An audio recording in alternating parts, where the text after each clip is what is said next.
¿Qué tal? Muy buenas tardes.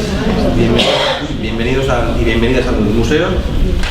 Retomamos nuestro clásico de la pieza del mes, la primera sesión del año. Como en enero, como saben ustedes, siempre que nos cae aproximadamente hacia Reyes, entonces no tenemos pieza del mes, empezamos en febrero y empezamos por todo lo alto. Pero además que hemos tenido mucha capacidad de atrás, bueno, hemos, pues toda la conferenciante, ¿no? Y el tema que ha elegido, estábamos bromeando ahora con un amigo aficionado un poco a la paleontología de la evolución humana, que los neandertales son como los nuevos dinosaurios, ¿no?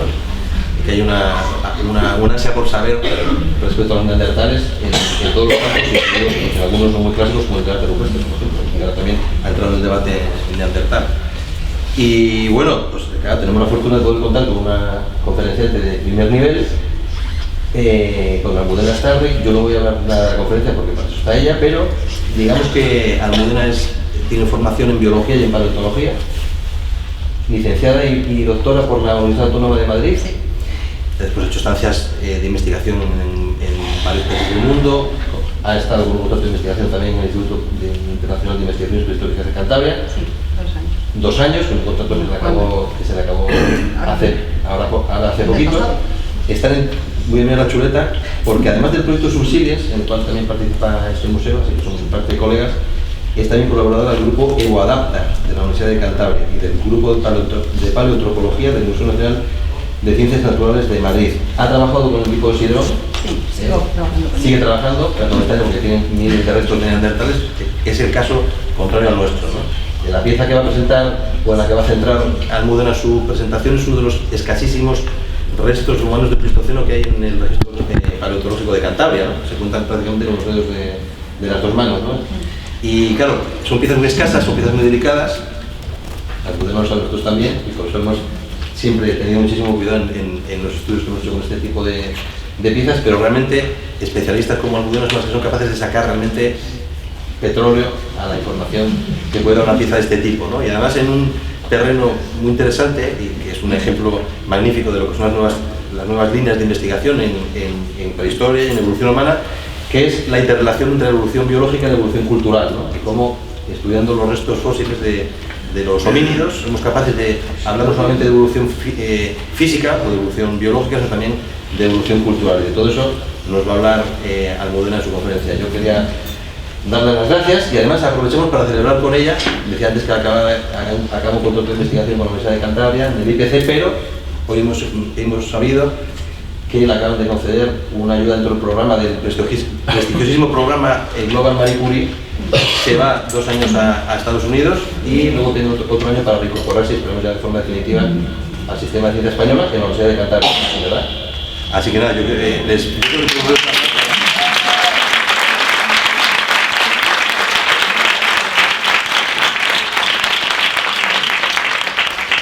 un placer. La sala está muy llena. Saben ustedes que tenemos como hacía nuestro presidente Rajoy, tenemos un plasma para que la gente no en diferido como le gusta mucho los del PP, sino en la otra sala. Y de todas maneras, y esta vez no se me olvida, les quiero decir que todas las conferencias para las que tenemos, por supuesto, permiso de los conferenciantes, se graban gracias a la inestimable labor de Cristina Ballesteros, encargada de redes sociales de la Sociedad Regional de Educación, Cultura y Deporte, y después lo colgamos en el canal de YouTube del Museos de Cantabria. Así que en los próximos días lo tendrán ya a su disposición, o a la de sus amigos o a las personas interesadas en nuestro canal de YouTube. Lo he dicho todo. Así que nada más, Almudena, tienes la palabra. Muchas gracias, Roberto. Pues buenas tardes a todos y muchísimas gracias por venir. Qué gusto ver tanta gente. Espero que no os durmáis, espero que no os aburréis y se me oye más o menos. ¿Desde fuera se me oye? ¿Los de fuera? ¿Se oye? ¿No dicen? O sea que igual sí. Está con el plano. Vale. Espero que me oigáis. Bueno, pues lo que os voy a contar es un poco qué información podemos sacar del diente, en este caso del diente neandertal, en la cueva del castillo. ¿Vale? Lo he llamado cuaderno de bitácora. Un diente, si lo sabes leer, te puede decir mucha información. Primero de todo, ¿qué es un diente? Pues todos tenéis en vuestra boca dientes. El diente estaba compuesto por... Es que sí señaló. la corona y la raíz. La corona está formada por esmalte y por dentina. Esto es la cámara pulpar, donde están los nervios y los vasos sanguíneos que alimentan al diente, el cemento y lo demás que se engancha, que permite que el diente se enganche en el hueso, tanto en la mandíbula como en el maxilar. Así nos ponemos todos más o menos al mismo nivel, todos sabemos lo que es un diente. Hay diferentes tipos de dientes. Los seres humanos tenemos 4 tipos de dientes y el resto de primates también los mismos 4 y el resto de mamíferos también. Los dientes que tenemos son los incisivos, que son los frontales. Tenemos 4 arriba y 4 abajo, en el maxilar y en la mandíbula. Los caninos o colmillos, que tenemos 4 en total. ¿Qué hago para nada? No, tú no estás. Está el técnico ya corriendo para allá. Vale. Soy un poco perro. Puede venir así con el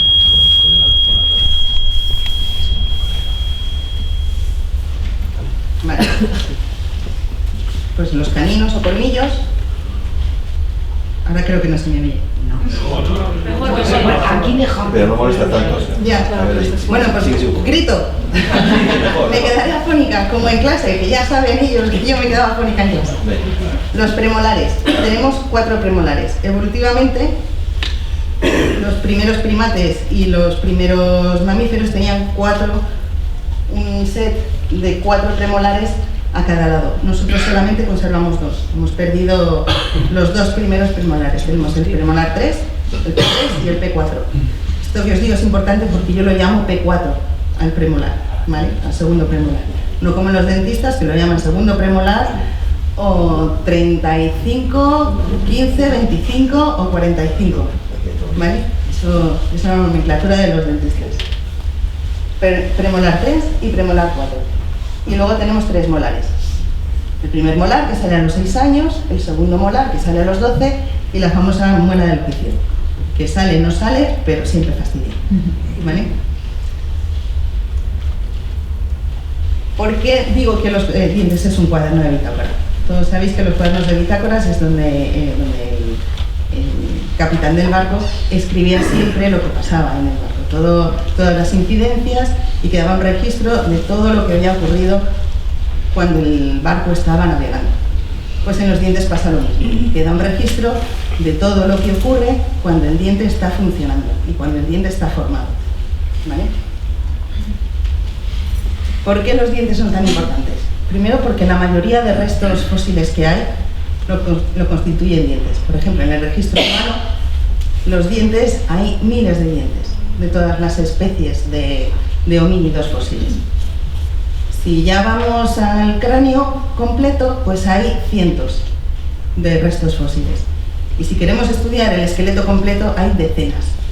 ¿Vale? Los dientes permanecen. ¿Por qué permanecen? Porque los dientes ya son una sustancia dura. Están formados por el esmalte está compuesto por hidroxiapatito, que es una sustancia mineral, entonces no se descompone. De hecho, los dientes que tenemos son fósiles. Pase lo que pase, van a seguir, no se degradan con el medio ambiente, no les afecta la descomposición, ahí permanecen. Nuestros huesos desaparecerán, pero los dientes quedarán. Hombre, si hay cosas como se queman o se incineran o algo así, pues los dientes desaparecen. Pero si no, de manera natural, los dientes se conservan porque ya son fósiles. Tenemos unos fósiles en nuestras bocas. Además, los dientes, por mucho que nos pese, cuando se rompen, no se regeneran. Si tú te rompes un brazo, el húmero, pues te escayolan y se acaba regenerando.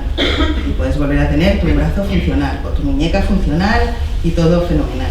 Se te rompe un diente y tienes que ir al dentista que te ponga una funda o lo pierdes. Entonces, no se regenera, con lo cual lo que quede grabado ahí no se pierde, queda grabado. Si tienes un golpe y se parte el diente, pues tú seguirás con tu diente roto. Si tienes una caries, pues ahí seguirá tu caries, a no ser que avance y entonces desaparezca el diente. Pero no se regenera. Entonces, bueno, pues guarda el registro. Y como guarda el registro porque no se regenera, todo lo que hayas vivido pues seguirá ahí. Si has tenido una enfermedad, pues quedará una pequeña muestra en el diente. Si has comido algo muy duro, pues queda el registro en el diente. Si cuando se estaba formando el diente recibiste un golpe y se alteró algo de la forma, pues ahí aparece. Entonces, la suerte de que no se regenere es que nos permite a los paleoantropólogos y a los antropólogos dentales leer lo que ha ocurrido en ese diente. ¿Cómo se forma un diente? Sé que esto es un poco aburrido igual, pero para situarnos todos hay que comentar estas cosas básicas. Los dientes se forman con dos tipos de células. Las primeras son los ameloblastos, estas azulitas tan monas y sonrientes, que se encargan de formar el esmalte dental. Y las otras son los odontoblastos, estas amarillitas que se encargan de formar la dentina. Los ameloblastos, una vez han terminado su función de formar el esmalte, desaparecen. En cambio, los odontoblastos continúan funcionando a lo largo de nuestra vida. Con lo cual, la dentina siempre está generándose, siempre se crea nueva dentina. De hecho, cuando se desgastan los dientes y desaparece el esmalte, la dentina se endurece para compensar un poco esa pérdida. Si tenemos una caries, la cámara pulpar va retrayéndose, se va haciendo más grande para atrás y los odontoblastos van creciendo para compensar esa caries. Entonces, el esmalte es el que es, pero la dentina se va regenerando. Y esto hace que los dientes sean unas máquinas perfectas para triturar alimentos, para ayudarnos en otras cosas que no son solamente comer. ¿Quién no ha mordido un lápiz? ¿Quién no ha sujetado algo en la boca mientras utilizaba las manos para trabajar? O, por ejemplo, yo utilizo los dientes para sujetar el bolso cuando estoy buscando algo, o la percha cuando estoy tendiendo la ropa. Pues para eso tengo los dientes estupendos. Entonces, el esmalte es de las sustancias más duras que tenemos en el esqueleto. Aguanta muchísima fuerza, pero llega un momento que se puede romper. Entonces, ahí interviene la dentina para transmitirle un poco de estabilidad, de lo que se llama resiliencia. ¿Vale? Es más plástica, entonces absorbe los golpes mejor, no se fractura y se regenera. Entonces, entre los dos son una herramienta de las mejores que ha creado que se han formado a lo largo de la evolución.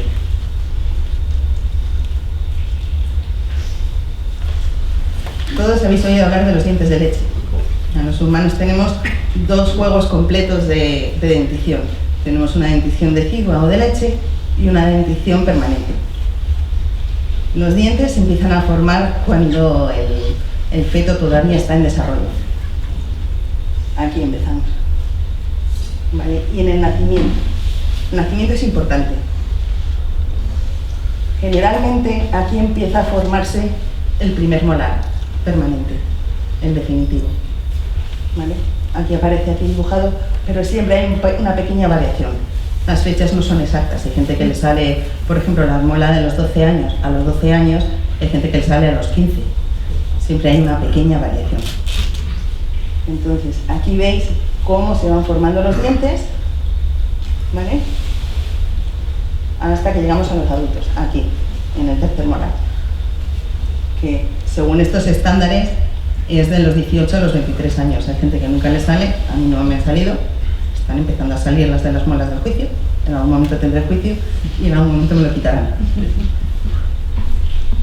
Esto es importante, porque si tú en tu desarrollo sufres, por ejemplo, una enfermedad, pues hay un estrés fisiológico. En el cuerpo pues hay una serie de cambios y entonces el cuerpo lo que pretende es porque sigas viviendo. Tienes sarampión, tienes fiebre muy alta y sobre todo estás en la prehistoria y no tienes ni antibióticos, ni antivirales, ni nada. Entonces el cuerpo lo que hace es parar el crecimiento de todo el cuerpo del niño y focalizar para que sobreviva. Entonces ahí hay una interrupción en el crecimiento. Entonces, ¿qué pasa? Que los dientes dejan de crecer. Entonces, si por ejemplo, a los 7 años, ¿dónde estamos los 7? Aquí, entre 6,5 y 7,5, tienes un sarampión, pues dejará de crecer los premolares, el canino y los molares. ¿Vale? Entonces, una interrupción en el crecimiento, los dientes dejan de crecer y eso se ve. ¿Vale? Entonces, bueno. Otra cosa importante de los dientes es que los dientes crecen como los árboles o como los huesos. Es un crecimiento aditivo. Tú puedes contar las capas que tiene y entonces sabes los años. Con los árboles se sabe, tú cortas un árbol y la dendrografía es contar las capas que hay y ves los años que tienen. Lo bueno de los dientes es que tienen un crecimiento limitado.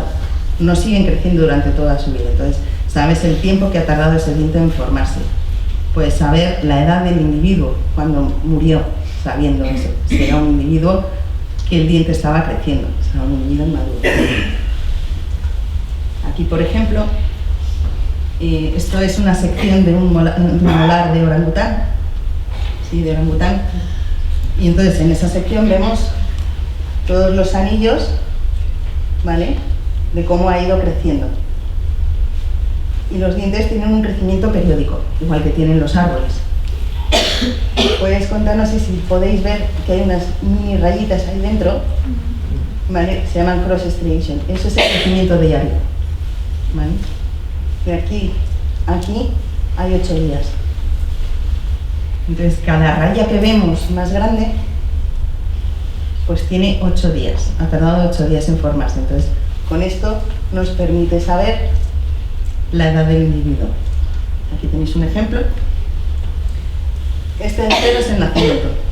El nacimiento siempre provoca una línea más gruesa porque es un estrés fisiológico muy grande. No voy a decir que el bebé, cuando nace, sufre. Sufre la madre y sufre el niño. Entonces, bueno, pues queda una marca. Contando los días, sabemos que en estos momentos ha ocurrido algo porque la línea es más grande. Esto que veis aquí, que se nota mucho, que es una marca muy grande, eso es una interrupción del crecimiento por este estrés fisiológico, lo que os había contado. Es lo que se llama hipoplasia. Esto posiblemente en este orangután sea el destete. El cambio de la dieta de la leche materna a en este caso a hojas, pues le produce un estrés. El estómago tarda en acostumbrarse a que no tiene todos los nutrientes de la leche materna. Tiene un déficit de nutrientes hasta que se acostumbre a sacar todo el provecho de los vegetales. ¿Cómo se ve esto por fuera? Pues se ve así, en un ser humano. ¿Vale? Este pobre señor o señora, señor, pues ha sufrido de todo. Cada niña de estas es una interrupción del crecimiento. ¿Vale? Y además son muy, muy marcadas, son muy, muy severas. Esta persona estuvo muy enfermita cuando era bebé. Esto nos resulta muy útil cuando se estudia la evolución humana, porque nos da ideas, nos da pautas de crecimiento, cómo se relacionaban los individuos del mismo grupo entre ellos, a quién se cuidaba más, quién se cuidaba menos, si tenían mejor salud, peor salud. Entonces esto es importante. Estos son un ejemplo de un individuo joven y un individuo más adulto. Como veis, los dientes de aquí de este señor están prácticamente intactos.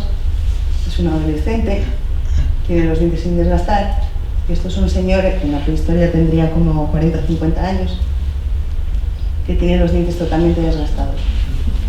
¿Vale? Esto es lo normal, esto es lo que tiene que pasar. O sea, cuando tenemos personas de edad muy avanzada con dientes estupendos, pues ahí luego hay problemas. Porque el hueso envejece y que los dientes no envejezcan, pues hace que se caigan los dientes. ¿Vale? Tienes que tener unos dientes que sean más pequeños, que estén desgastados, que pesen menos, para que el hueso lo aguante. no es cuando empieza a haber problemas o empieza a haber bruxismo, empieza a haber problemas en la unión temporomandibular y entonces luego tienes problemas en el cuello y tienes... Los dientes son muy útiles, pero no necesariamente. La dieta que tenemos actualmente hace que no desgastemos los dientes bien. Entonces, están hechos para desgastarse, hay que desgastarlos. Yo tengo unos dientes estupendos sin desgastar, que voy a tener una serie de problemas dentro de unos años que ya veré. Para que os hagáis una idea, tendríamos que tener los dientes así. Bueno, yo tendría que tener los dientes más o menos así. Un poquito menos, pero así. Y los tengo así. Así que voy a tener problemas. Otra cosa que ocurre con los dientes, esto es de las Islas Marianas. Es que muchas veces, como son la carta de presentación, toda la cara es la carta de presentación, pues muchas veces los dientes se decoran. Ahora está muy de moda pues hacerse como un piercing o algo en los dientes y un tatuaje o te pones una piedrita preciosa o algo así. Y antes pues se hacían estas cosas. Esto se hace con mucho dolor, mucha dentera o prima y una piedra, ¿vale? El esmalte es muy duro y se araña con piedra, no se araña con madera ni... Bueno, pues esto lo hacían en las islas, también lo hacían los vikingos, se afilaban los dientes para dar más miedo. Es una cosa cultural porque los dientes son una carta de presentación, entonces si puedes asustar más, pues mejor. Cuanto más afilados tengas los dientes o más puntas tengas en los dientes, más miedo darás. Entonces, bueno, pues es otra cosa que podemos leer, los hábitos culturales de las personas. Y luego también el uso que hacemos de ellos. Yo os había hablado de sujetar el bolso con los dientes, o sujetar la percha o las llaves mientras busco algo. Pues hay muchas veces, ¿quién no conoce el cuento de las hilanderas? Pues aquí se sigue haciendo. ¿Vale? Todo esto deja marcas en los dientes. Y todo eso pues, nos da una idea de cómo ha utilizado esa persona la dentición en otras actividades que no son propiamente para lo que los dientes estaban diseñados en un principio, que es para masticar la comida. Entonces, pues es lo que comentaba Roberto al principio, de lo biocultural, la unión del factor biológico con el factor cultural, que eso es algo muy típico de humanos, es prácticamente exclusivo de humanos. Entonces, pues nos ayuda a leer el registro fósil. Digo prácticamente exclusivo de humanos porque los chimpancés también utilizan un poco los dientes en estas tareas, depende de la tarea. A lo que vamos, el premolar de la cola del castillo. Como todos sabéis, el castillo está incluido dentro de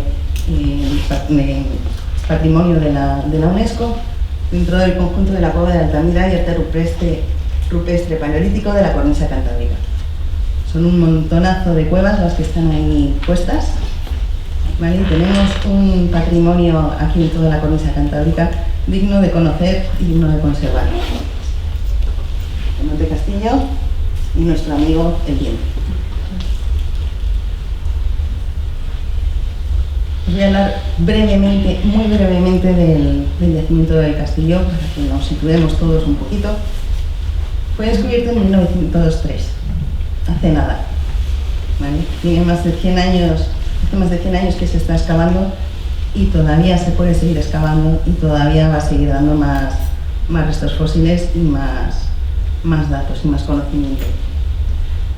Bueno, pues se descubrió en 1903 por Emilio Alcalde del Río y la primera excavación sistemática, teniendo en cuenta que fue en 1910 a 1914, con la técnica de la época y los conocimientos de la época, pues fue por Robert Mayer y Becher, que lo financió el príncipe de Mónaco, Alberto I de Mónaco. Vale. Es que me salía a reñir y digo, no, este es nuevo, este es reciente, este lo he conocido yo. O sea que... Vale. Era muy típico en aquella época que el príncipe Alberto I de Mónaco financiara todas estas excavaciones. ¿Vale? Si os dais cuenta por la fecha, pues se terminó la excavación porque hubo guerras y estas cosas. Entonces, bueno, pues se paró la excavación. Luego, en 1973, Victoria Cabrera retomó el estudio del material y en los 80 volvieron a empezar las excavaciones sistemáticas.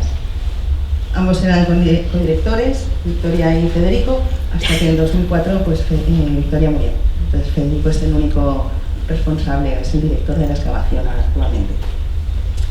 Se han identificado 26 niveles, desde el Pleistoceno hasta la Edad Media. Hay en total 150.000 años de ocupación. Es una de las secuencias mejor conservadas en toda la cornisa cantábrica.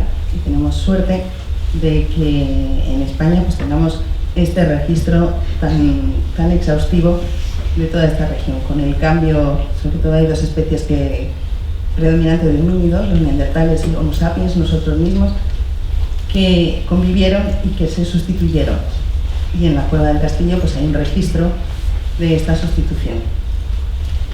Los niveles musterienses son los niveles 20, 21 y 22, 22 más antiguo, 20 más reciente, y en el nivel 20 es donde aparece nuestro diente maravilloso. Además de esta excavación que está en la entrada, pues todos sabéis, si habéis tenido la oportunidad de ir a la cueva, que se puede visitar, pues todos conoceréis el famoso panel de las manos o los discoides que hay un montón de representaciones también de fauna. Es muy bonita, para mí es de las más bonitas de todo Cantabria. No puedo decir la más bonita porque soy de la zona de la Son, entonces pues Gobalanas pues me gusta más.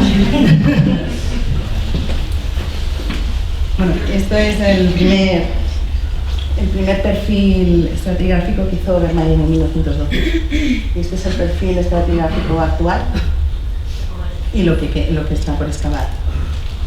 Bueno. Vamos a ver, ¿qué diente es? Este diente estupendísimo.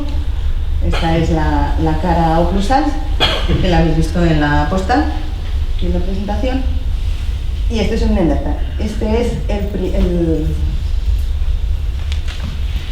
el segundo premolar maxilar izquierdo, ¿vale? El P4, que os había dicho antes.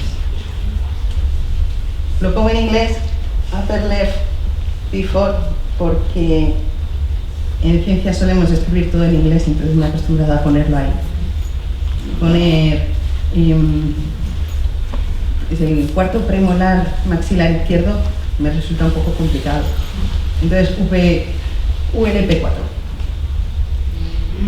Upper left fourth premolar. ¿Por qué son importantes los neandertales? Está un poco cortado este de arriba. Trabajo con otro sistema operativo y entonces a veces hace estas cositas de cambiar formatos. Esto es un poco todas las especies que hay. ¿Vale? Este es el género Homo. Aquí estamos nosotros.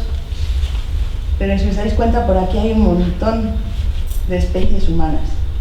También hay una muy reciente, esta es del año pasado. Se descubrió el año pasado. Pues hay una serie de especies con las que hemos convivido.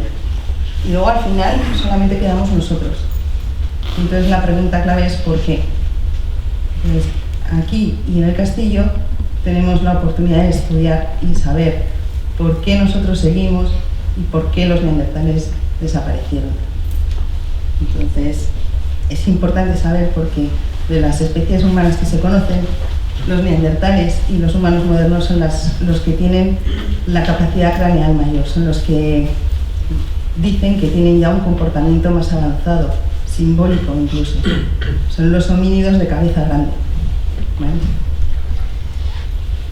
Entonces, saber cómo era la relación entre ellos, saber cómo se comportan entre ellos, entre la misma especie, entre ambas especies, cómo se relacionaron y qué ocurrió, pues nos ayuda a saber un poco ¿quiénes somos realmente nosotros? No sé. ¿Quiénes somos, de dónde venimos y a dónde vamos? Pues esto. Los neandertales. Desde Iberia hasta Siberia. ¿Vale? Este es el rango de expansión de los neandertales. Estos son los yacimientos en donde han aparecido. No están todos, están algunos de ellos. ¿Vale? No se conocen neandertales fuera de Europa, de Eurasia. No se conocen neandertales en África. Hay industria musteriense en África, pero no se conocen restos neandertales. Y más allá de Siberia, tampoco. ¿Vale? Y más al norte, tampoco. Es posible que en algún momento aparezcan, pero es que en la época en la que vivían los neandertales, todo esto estaba un poco cubierto por hielo. Entonces hacía un poco de fresquito. No había caza, no había vegetales, poco podrían sobrevivir por ahí.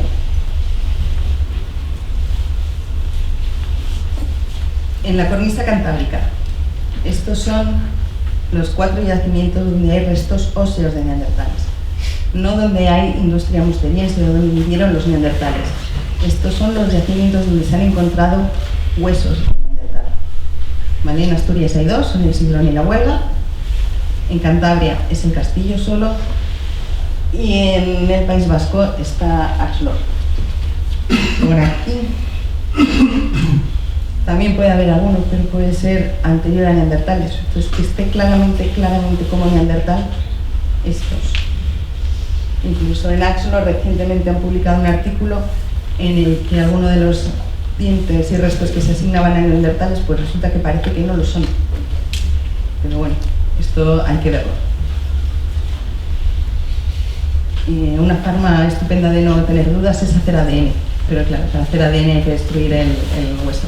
Entonces ahí hay los que decimos, bueno, pues se hace ADN, se hace moldes, se hace escáneres, se conserva toda la información de lo que sea y se sale de dudas, porque si no, tampoco lo hemos ubicado en su contexto, ya no solamente, bueno, en el cronológico es fácil, pero el contexto taxonómico es también importante, saber este resto a quién corresponde, saber de quién estamos hablando. Entonces, bueno, hay un debate ahí y hay una pelea, más que debate, pelea, pero ahí estamos.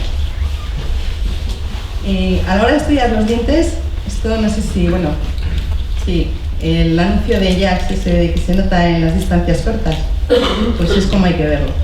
Si tú ves un diente, la analogía, una carretera estupenda que parece que está bien asfaltada, que no hay ningún problema, te acercas y está lleno de agujeritos, de rayas y demás. Pues hay que mirarlo en las distancias cortas para saber leer a los dientes. Entonces, ¿cómo lo hacemos?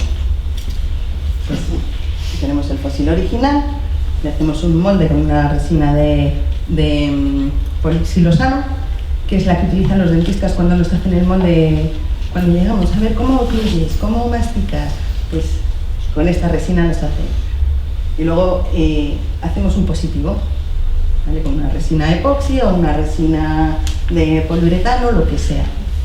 Para, dependiendo lo que vayamos a analizar, tenemos que hacer el positivo de una manera o de otra. ¿Vale? Yo generalmente utilizo un microscopio electrónico. Aquí. Y se pueden meter los dientes directamente. ¿Vale? Pero a veces cuando es un resto como el maxilar o una mandíbula, pues no cabe. Entonces tienes que hacer el molde. Pero los dientes solitos ponen aquí información y estupendos. Vistos en el microscopio te dan unas imágenes estupendas. A lo que vamos. ¿Qué se ha visto en nuestro diente del castillo? Pues lo primero que hemos visto es esto. Es una media, ¿vale? Es un desconchón en el diente.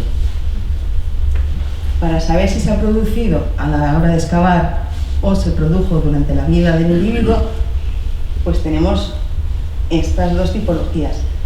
Cuando es post-mortem, es decir, que se ha producido en la excavación o durante la fosiliogénesis, pues vemos que los bordes están afilados.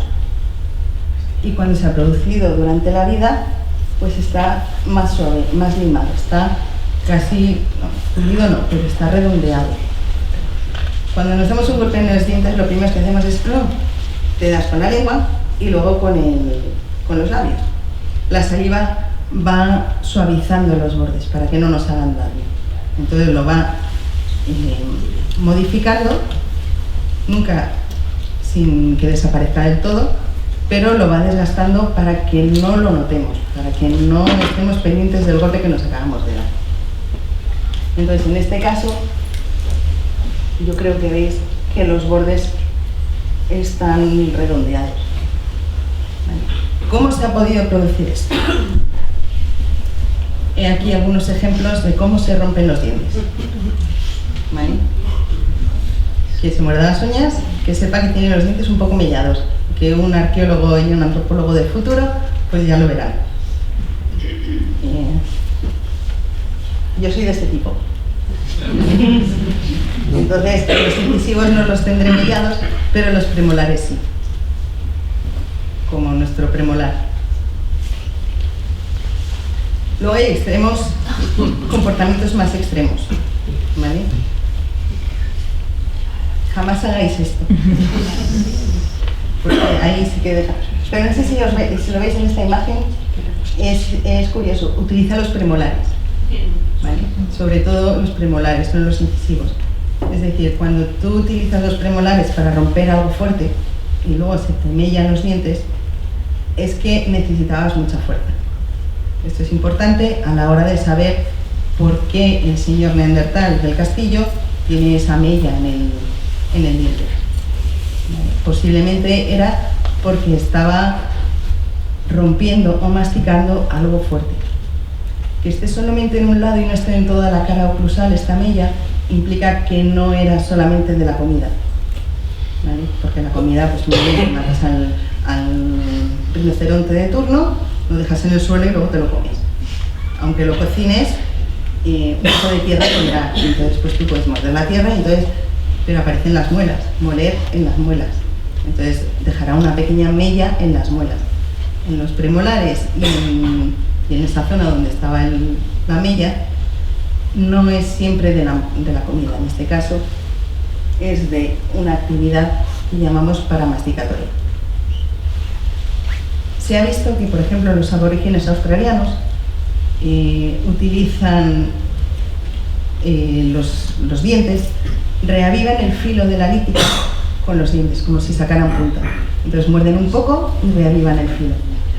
¿Vale? Es una cosa que solamente hacen los aborígenes australianos, los hombres, las mujeres no. Y eso es un poco lo que pensamos que puede ocurrir en este caso del castillo y en el caso de los neandertales en general. Otra cosa que podemos leer en los dientes, el sarro. ¿Vale? El sarro, como pone aquí, es la única parte del cuerpo que fosiliza mientras estamos vivos. El sarro se acaba endureciendo, por eso a veces cuando vamos al dentista y nos hace una limpieza de la boca, pues duele, ¿vale? Porque ya se va haciendo duro, se va haciendo una piedra, se va litificando. Y entonces ese sarro se conserva en los fósiles en algunos casos, como por ejemplo en este del sarro, tiene el sarro aquí.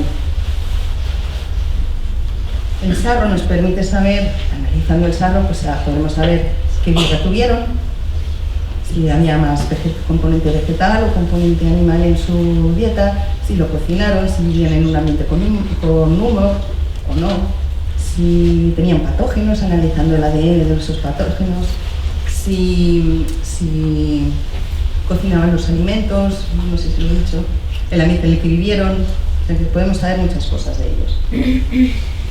El premolar del castillo tiene su pequeño depósito de sarro aquí. Es muy pequeño. Puede ser por dos razones. Primero, pues cuando se recuperó el diente, que se perdiera el depósito de sarro, o que este señor haya generado poco sarro, o que se lo haya limpiado. Entonces, yo no he analizado el sarro, porque analizar el sarro es destruir el sarro, y yo lo único que he hecho ha sido pues mirar el desgaste que aparece, y ver toda la información que puedo sin modificar el diente para nada. Entonces, este pequeño depósito de sarro pues puede significar dos cosas. Primero, que había poco componente de carne en su dieta, que era una dieta mixta. 60-40% entre carne y vegetal, o que se limpiara los dientes. Pues no lo sabemos todavía. Lo que os decía, limpiarse los dientes. El uso de palillos. Hay mucha gente que lo hace, y si no, el hilo dental. Os lo recomiendo a todos. Se aguantan los dientes mucho mejor y están mucho más sanos. Hay que limpiarse los dientes. Charla patrocinada por... Todo el mundo queda muy... A veces, mira, todos estos son actores de Hollywood y todos utilizan palillos o es muy... No sé, un hábito generalmente un poco más masculino que femenino. Aunque aquí nuestra amiga, pues, para bonito, pero aquí está. El señor o señora del castillo, pues también tenía su sarro, su marca de palillos. Aquí donde estaba el golpe, el sarro está al otro lado. Aquí veis que no hay sarro, pero veis estas marcas de aquí. Estas líneas horizontales, microlíneas horizontales, ¿vale? Son las marcas de palillo. Hicimos una vez, bueno, aquí tenéis una imagen, no es el mismo diente, es otro diente, este es de Francia. Aquí se ve mejor el surco del palillo y las marquitas. Esta es una imagen de microscopio electrónico. Hicimos un experimento para ver quién podía ser responsable de estos surcos. Cuando digo quién es, qué material es responsable de esto. Probamos madera y probamos una hierba, una gramínea cualquiera. Y comprobamos que es la gramínea. Estas bolitas que veis aquí, tan bonitas, se llaman fitolitos. Son bolitas de sílice. El sílice es bastante abrasivo y daña el esmalte dental. La madera casi no tiene. Las pocas que tiene se deben a la tierra que hay en el suelo. En cambio, las gramíneas, pues aparte de tener un tamaño muy cómodo para meterse entre los dientes, es que están plagadas. Hicimos un experimento y después de 32 pajitas y 3 horas y media conseguimos hacer un surco. ¿Vale? 3 horas y media de uso continuo. Eso no quiere decir que una vez utilices una hierbita para limpiarte los dientes y ya hagas un surco. Tienes que estar 3 horas y media ahí constantemente, cambiando de pajita cuando se te gasta y otra, así. Esto es el experimento que hicimos. ¿Vale? En la mandíbula, la ramita y dale que te pego. Pues hemos visto que realmente no es la imagen anterior de los palillos, es esta. ¿Vale? Esta es la gramínea que utilizamos, que es cualquiera que hay por aquí en cualquier prado, ahí está. Y el cowboy de medianoche de Arkansas es el que se va a hacer un buen surco en los dientes. Os he hablado de las mellas, de los palillos y del sarro. Lo que hemos visto comparando con diferentes fósiles de todo el Pleistoceno, aquí tenéis un ejemplo de los del Homo antecesor, el Pleistoceno medio de Atapuerca, que antes era Homo heidelbergensis y ahora pues es homínido del Pleistoceno medio de Atapuerca. Y los neandertales, pues hemos visto que todos tienen un poquito de usos paramasticatorios de la dentición, o sea, hay una evolución biocultural que en neandertales está muy marcada, muy desarrollada. ¿Vale? Y lo que vemos en el resto de neandertales es lo que hemos visto en el neandertal de Miró. Es lo mismo. No tiene nada que no tengan los diferentes neandertales. Entonces, su comportamiento encaja muy bien con todos los neandertales. Esto nos da la idea de que los neandertales tenían un comportamiento bastante establecido, independientemente de donde vivieran, porque aquí hay neandertales de toda Europa, toda Eurasia. Independientemente de dónde eres, haces siempre lo mismo. Entonces, hay una cierta, nos da la idea de los patrones de comunicación que debía tener la especie.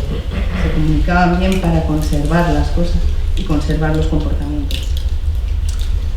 Esto de los palillos que os he contado, resulta que los paleantropólogos decimos que es el hábito humano más antiguo. De hecho, ya se conocían en Homo habilis, en los homínidos primeros de hace casi 2 millones de años. Estamos hablando de neandertales, son 300.000 años, los más antiguos. Hace 2 millones de años ya los primeros humanos se limpiaban los dientes. Y algunos chimpancés lo hacen también. Así que, en resumen, lo que el neandertal del castillo nos proporciona, la evidencia nos proporciona, es que hay al menos un individuo adulto neandertal que vivía en el castillo, que no tiene hipoplasia de los dientes, con lo cual su crecimiento y su desarrollo fue bastante estable y bastante saludable, no sufrió ninguna enfermedad, el destete no le afectó, estaba bastante bien cuidado cuando era niño, que utilizaba su dentición en otras tareas que no son simplemente partir alimentos para obtener nutrientes, no simplemente masticar, sino que lo utilizaba en otra serie de actividades, con lo cual nos da una idea de que tenía una cultura avanzada y desarrollada. Las mellas posiblemente estén relacionadas con el filo de instrumentos líticos, y la presencia de surco de palillos nos da una idea de que la dieta a lo mejor pues sí que consistía en carne, entonces que se quedaban los trozos de comida entre los dientes y le molestaban y los limpiaba. Se cuidaba la dentición, y además eso hace que no tengas depósitos de sarro, o que los que tengas sean pequeños. Y aún queda muchísimo por saber, porque esto es simplemente pues una observación con una lupa binocular. Habría que meterlos en microscopio electrónico o microscopio confocal. Queda mucho por leer en este cuaderno de bitácora. Y nada, muchas gracias a todos por invitarme primero y a todos los demás. Gracias.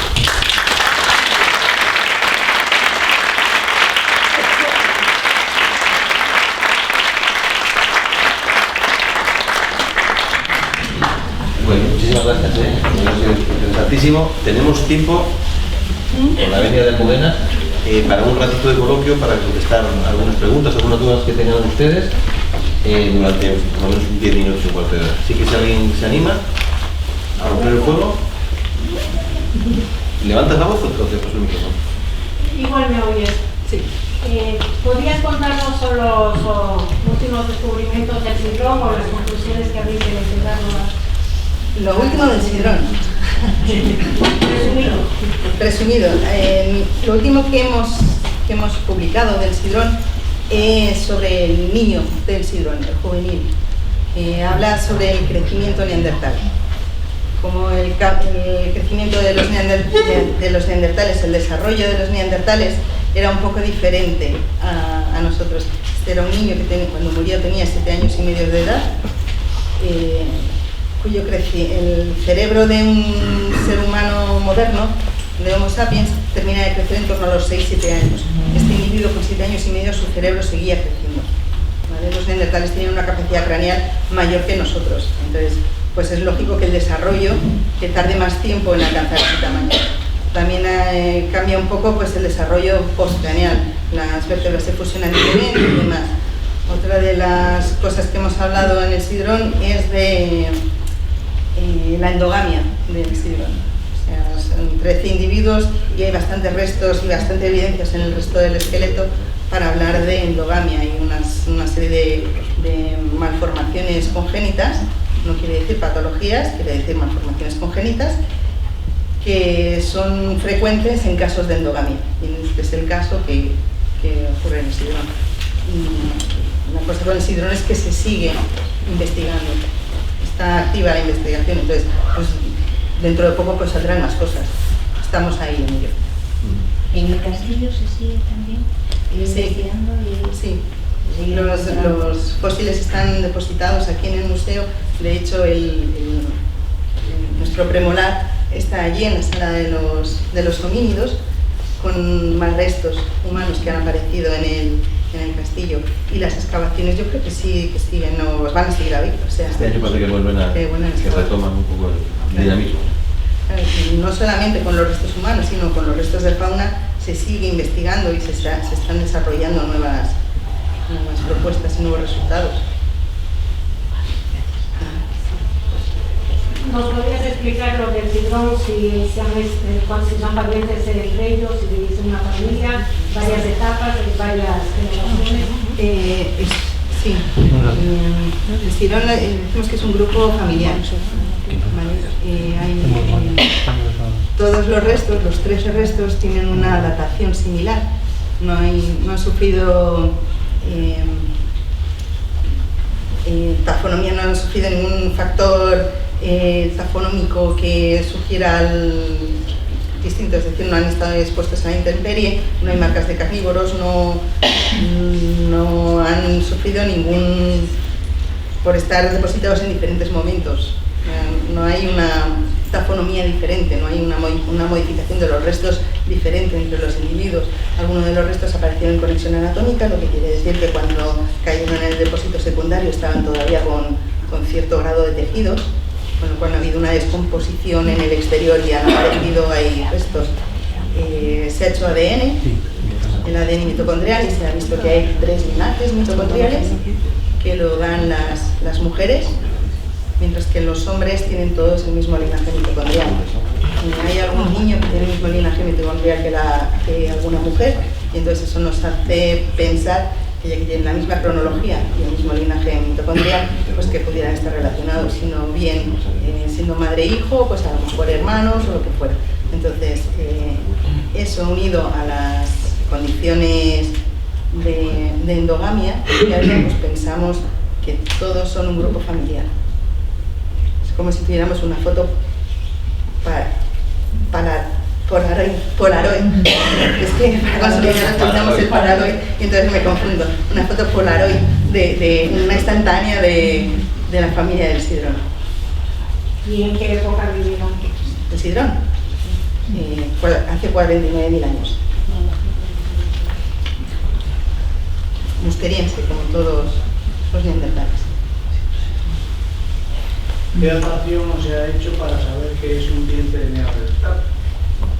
No se ha hecho datación directa en el diente. Eso se ha sabido primero por el contexto estratigráfico en el que aparece, porque aparece mucha industria musteriense y la fauna que aparece en esos niveles también son musterienses, son especies típicas de esa época, y luego sobre todo en este caso es por la morfología.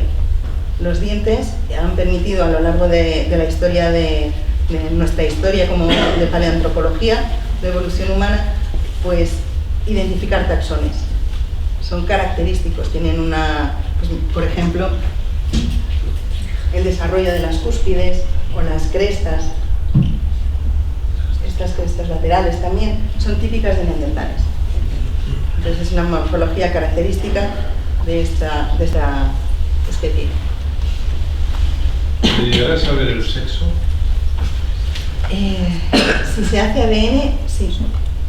Si conserva ADN porque tú puedes hacer el análisis de ADN, pero no sabes si conserva material genético para saberlo. Puedes destruir el diente sin saber si tiene material genético. Simplemente por la morfología en los premolares no, es muy diferente, es muy difícil. Saber el sexo a través de los dientes, de un diente aislado, es complicado. Si es un canino y tienes el canino de todo el grupo en el que vivían, pues entonces sí puedes saber intragrupalmente quién tiene más probabilidad de ser masculino y femenino. Pero solamente con la morfología de un premolar no. Por eso siempre he dicho o individuo o señor o señora. En esta pieza se podría saber si el individuo era zurdo o diestro. Eso es complicado porque no he visto ninguna marca de los que se llaman estrellas culturales. Esas son más frecuentes en incisivos y caninos, claro. Entonces en este diente no las he conseguido ver. O sea, ten en cuenta que esas marcas se originan a la hora de sujetar algo y cortar. Lo primero que haces es apartar los labios. Entonces los premolares quedan más atrás. Para rayar un premolar casi te tienes que que rajar un poquito la cara. Sí, pero por esa falta que tiene, es el trozo Claro, que falta, de hacerlo de una parte o hacerlo de otra, ¿hay algún indicio que nos pueda ayudar puede a ser, ello? pero eso no está claro todavía, no está estudiado. Porque, por ejemplo, los perros también sujetan y muerden de un lado. A ver, no tienen lateralidad establecida como tal. No siempre van a darte la misma patita. Entonces, eso es algo que todavía no se ha demostrado. Porque claro, tú puedes... Si yo tengo... Claro, en neandertales, por ejemplo, se han encontrado esqueletos que les falta un brazo. Entonces, o tienen una patología en la mandíbula. Entonces, puede ser diestro, pero tienes una patología aquí, pues morderás por el otro lado. Entonces, ahí es complicado. Si te falta el brazo derecho y eras diestro, ahora eres zurdo obligado. Entonces no sé si morderás así o morderás así. Entonces, lo malo de este diente, de ser un diente deslado, es que no sabemos cómo estaba el resto de la boca. Entonces no sé si el molar tenía alguna infección, si en la mandíbula había alguna infección o algo así, entonces no sabemos. No sabemos muy bien. Puede ser un indicio, pero no está claro. No se puede asegurar, no lo puedo asegurar. Me faltan datos. Más investigación creo que me ayudará, pero más investigación y más tiempo. Ahora ya que me voy a Estados Unidos, vamos a ver. Datos de tampoco isótopos, tampoco hay. ¿De qué? Datos de isótopos No. Tampoco hay. No. En este diente no. Y en el resto, no, en este diente no hay. Sería muy útil tenerlos porque da idea de la dieta, claro. O analizar el sarro o claro, algo de eso sí. Sí, para tener un diente, lo que yo os he hecho ha sido explicar una cara del prisma. Para tener toda la información que hay en el programa de bitácora del diente hay que leer todas las caras del prisma. Entonces, pues los isótopos es una, el sarro es otro, el ADN es otro, el confocal para ver la dieta también. Entonces, bueno, pues poco a poco se va construyendo eso. Si ya tuviéramos todas las respuestas, me quedaba sin trabajo. Y ahora Perdón, ¿y la edad del individuo? es un dueño del diente. Es un individuo adulto, o sea, la edad, claro, no puedo precisar, porque el desgaste, decir la edad a través del desgaste, pues depende del uso que le hayas dado. Si se le ha caído. Claro, bueno, si se le ha caído, o cómo se le ha caído, ¿se le ha caído, lo ha perdido por post-mortem o lo ha perdido en vida? Eso no se sabe. Posiblemente post-mortem, porque la raíz está intacta. Entonces, posiblemente se haya caído. El cráneo vete tú a saber. Ya un poco de tensión, que dices que es sobre todo su dieta era vegetariana, cuando uno No, tiene... mixta. Pero tiene la idea de que estos eran cazadores sobre todo, ¿no? Más que Son cazadores recolectores. Más que, pero... Y dependen, comen lo que hay disponible. Ya. Entonces, se ha visto que los neandertales de la península ibérica pues tienen una dieta más mixta de lo que se pensaba al principio. Antes se pensaba que eran carnívoros exclusivos, o sea, solamente bisonte. Yo soy bisonte número 1, pero no, también comían otra serie de vegetales que hubiera, o raíces, o hojas, lo que hubiera, frutos silvestres, todo lo que hubiera. El hecho de que este individuo tenga poco sarro puede indicar eso. Para saber la dieta a ciencia cierta, porque esto es una aproximación basándome en el tamaño del sarro, que es pequeño, pues para saberlo bien habría que hacer otro tipo de análisis, que no son los que yo he hecho ahora. Pues faltaba el instrumento para analizarlo.